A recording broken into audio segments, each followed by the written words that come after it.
শাশুড়ির অমতে আমার স্বামী আমাকে বিয়ে করে। আলাদা ঢাকা থাকি। শ্বশুর শাশুড়ি ভাসুর কেউই আমাকে মেনে নেয়নি, কারণ আমি গরিবের মেয়ে। তারা চায় এমন একটা মেয়ের সাথে ছেলেকে বিয়ে দিতে যার অনেক টাকা আছে। 3 বছর শাশুড়ি আমার সাথে কখনো কথা বলেনি, এমনকি আমার মুখও দেখেনি। আমি কল দিলেও ধরতো না। আমার স্বামীকে শুধু বলতো আরেকটা বিয়ে কর, কিন্তু আমার স্বামী রাজি ছিল না।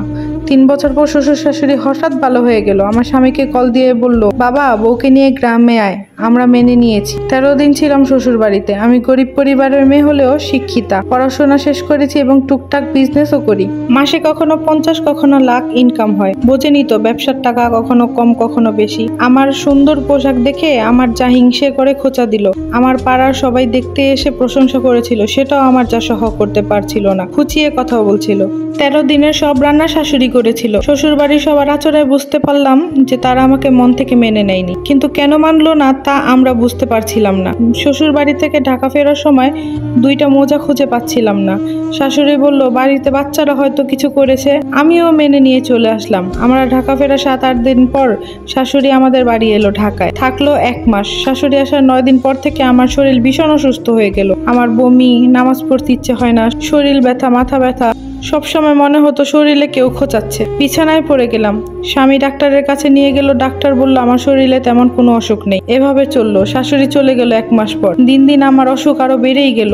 কোনো কিছুতেই ভালো হচ্ছিল না। শাশুড়ি যাওয়ার 3 মাস পর শাশুড়ি যে রুমে থাকতো, ওই রুমের বিছানায় স্বামীর থেকে চাপ পড়ে তোষক ভিজে যায় এবং স্বামী ওই রুমের তোষক তুলে রোদে দিচ্ছিল। হঠাৎ করে তার হাতে তোষকের মধ্য থেকে কিছু একটা হাতে ফোটে। তোষকের ওই জায়গায় সেলাই খুলতেই একটি পুতুল পায় এবং পুতুলটি আমার শ্বশুর বাড়িতে হারিয়ে যাওয়া সেই মোজাটি দিয়ে তৈরি ছিল এবং পুতুলের গায়ে অনেকগুলো সুই ফোটানো ছিল। আর আমার স্বামী সবকিছু বুঝেই আমাকে ইমামের কাছে নিয়ে যায়। আমাকে কেউ কিছু করেছে সেটা সে ঠিকই বিশ্বাস করছে, কিন্তু তার মা যে করেছে এটা সে বিশ্বাস করছে না। প্রথমে আমাদের বাড়িতে আমার শাশুড়ি ছাড়া বাইরের একটা মানুষও আসেনি। ঢাকায় তো এমনিতেই কেউ কারো বাড়িতে যায় না। আমার পরিবারের কেউ বা বাইরের কেউ আসেনি। তাহলে এই কাজটা করলো কে? ইমাম সাহেব তাকে সবকিছু বলল যে কিভাবে কি করা হয়েছে। একটু একটু বিশ্বাস হয়েছে তারপর সে তার মাকে কল দিয়ে অনেক ঝগড়া করে, কিন্তু তার মা স্বীকার করে না। আমাকে নিয়েই বাজে কথা বলে যে আমি নাকি অসুখের নাটক করছি এবং ওই পুতুল আমার বানানো। মোজা হারানোর নাটক নাকি আমি ইচ্ছা করেই করেছি